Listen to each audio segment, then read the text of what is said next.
Mesdames et messieurs, ici Chach sur la chaîne Série Chach le Phénix pour les petites news. Aujourd'hui on va parler de Chainsaw Man, de Dragon Ball Super. Il va falloir vraiment qu'on s'arrête sur ce cas. Et d'ailleurs j'avais une petite question à vous poser. Est-ce que vous savez comment mettre Twitter en mode sombre? Parce que je pense que ce serait plus agréable même pour quand je lis les news, justement, de vous le faire en sombre. Parce que je sais qu'il y a certaines personnes qui regardent les vidéos la nuit et c'est toujours plus agréable de ne pas être agressé par un écran blanc. Mais bref, donc on commence tout de suite avec Dragon Ball Super et on va faire un gros coup. Bah déjà oui, il y a aussi la cover du tome 20 de Jujutsu Kaisen sur Ryu. Oui, je sais pas si vous lisez, mais c'est excellent. Donc lisez, et ce personnage est plutôt badass. Et donc, en fait, ça y est. On savait déjà que le film Dragon Ball Super Héros, titre encore une fois assez étrange, était sorti au Japon et qu'il avait assez bien marché, mais là on a eu l'annonce, et ça fait mal, qu'il sortira le 5 octobre au cinéma, donc plusieurs mois après la sortie au Japon. Et déjà, je dis bien qu'il y a des leaks et que j'essaye de faire semblant de ne pas les avoir vus, mais je les ai vus. Et je ne peux même pas parler de l'œuvre parce que je me disais que je vais attendre qu'il y ait la sortie cinéma. Là, c'est juste n'importe quoi. Dragon Ball Super Broly était sorti un mois après la sortie au Japon. Le film One Piece Red, il va sortir 4 jours après. Enfin, voilà, c'est une sortie mondiale. Là, c'est tellement triste en fait de voir ça, parce que après, bien sûr qu'il va y avoir du piratage. Je vais pas vous mentir, une fois qu'il y aura les Blu-ray qui vont sortir, bien sûr. Non mais c'est d'une tristesse. Ça, c'est affligeant. On va regarder les top tweets vite fait pour rigoler, sait-on jamais.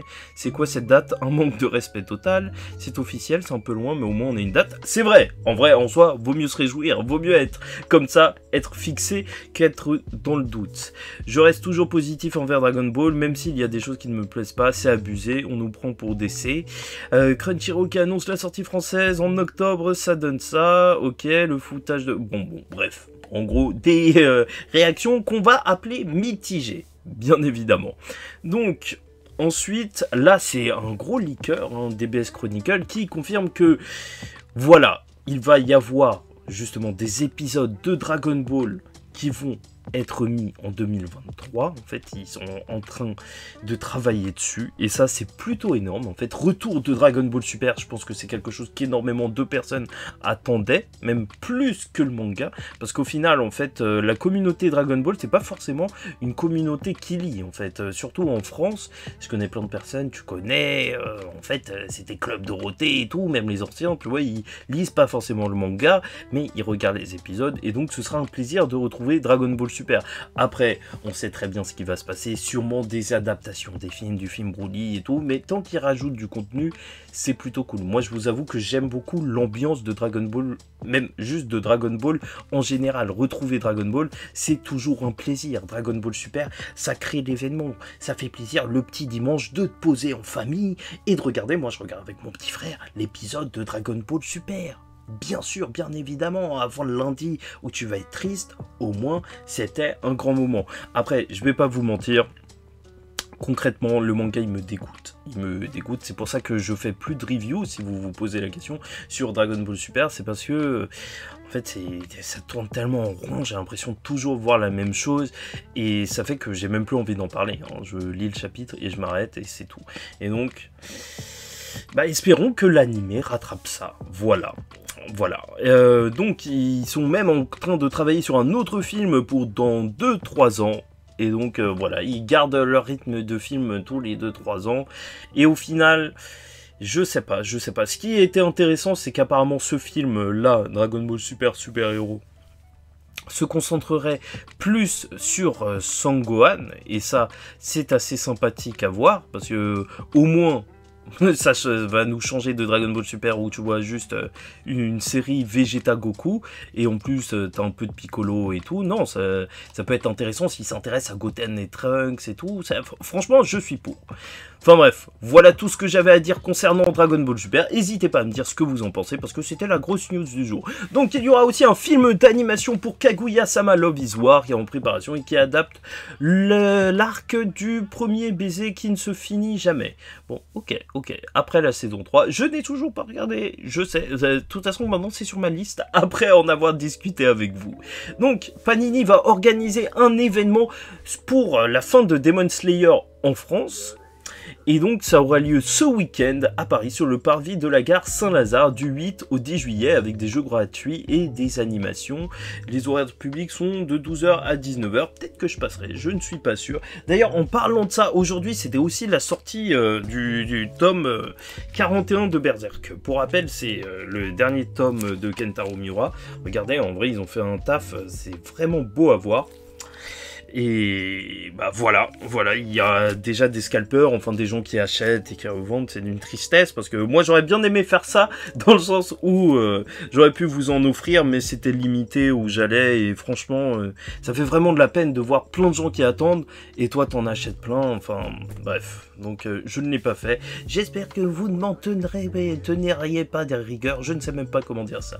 Retour de Made in Abyss 5 ans après la première saison, un animé qui avait fait énormément de bruit et qui m'a toujours marqué pour son chara design, mais je ne l'ai toujours pas vu. On dirait pas un Digimon par ici. Bon, ah oui, il fallait absolument que je vous parle de Chainsaw Man. Pourquoi? Parce que je trouvais ça vraiment intéressant comme news, dans le sens où en fait, ce n'est pas intéressant du tout.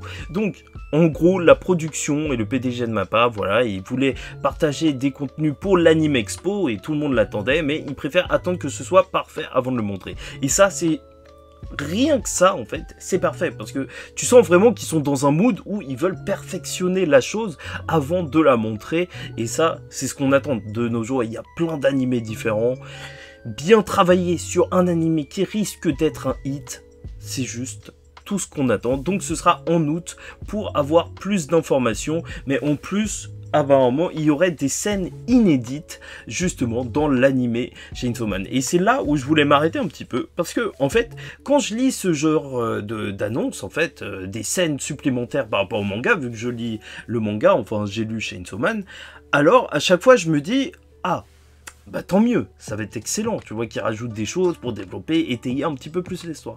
Mais étrangement, avec Chainsaw Man, je m'en fous. Et ça, je voulais vraiment vous en faire part, parce que, en fait, je trouve que l'histoire est tellement excellente, en soi, en fait, je trouve qu'elle est tellement concise et efficace dans le style de Tatsuki Fujimoto, hein, même pour Fire Punch et tout. Je dis pas que, en fait, il n'y a pas d'autres choses à développer. Justement, il y a énormément de choses à développer sur le passé des personnages, de démons qu'on voit juste assez rapidement, ou donc on ne connaît pas véritablement le passé. Mais en soi, en fait, l'histoire, c'est ça que je trouve ouf. Je la trouve tellement bien déjà que ça me fait ni chaud ni froid. Je me dis, ok, juste tant mieux, mais j'ai même pas envie de me réjouir parce que rien que l'histoire en elle-même, elle est déjà excellente. Donc voilà, c'était juste pour vous informer de ça et c'est juste parce que ça m'a choqué, quoi. Me dire que voilà, je serais même pas content qu'ils rajoutent des scènes juste parce que je trouve que le manga est vraiment excellent. C'est ouf, c'est vraiment ouf. Chainsaw Man est vraiment une œuvre particulière et franchement, je vous dirais bien de la lire, mais ça sert à rien, hein. Là, l'animé va arriver, il va tout péter, donc pour ceux qui ont attendu jusque-là, attendez. Ah oui, et à la question de comment le gore sera géré, est-ce qu'il y aura une censure? Apparemment, non, pas du tout. Après, avec la bande-annonce, il faut avouer que ça ressemblait pas à de l'animé censuré. Hein. Ça n'y ressemblait pas du tout. Après, peut-être qu'on pouvait se tromper. Peut-être que c'était le démon Tomate qui était face à Denji. Mais non, pas du tout. Donc, ça ne m'étonne qu'à moitié. Et on terminera sur la saison 2 de Valkyrie Apocalypse qui sortira en 2023, un animé sur Netflix qui faisait du bien en fait, petit animé détente et tout, plutôt sympa. Et c'est donc sur ça qu'on va s'arrêter. Et voilà, j'espère que vous avez apprécié les news, cette mini vidéo. Likez ou dislikez la vidéo si ça ne vous a pas plu. C'était qui ce personnage avec les yeux rouges?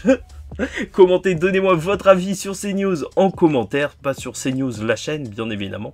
Toujours le même problème, hein, tu sais, à chaque fois personne ne sait sur quoi donner son avis. Bah, je vous le dis, c'est sur cette vidéo. Et abonnez-vous si vous n'êtes pas abonné. En attendant la suite, je vous dis ciao tout le monde. Faites très attention à vous et surtout, paix sur vous.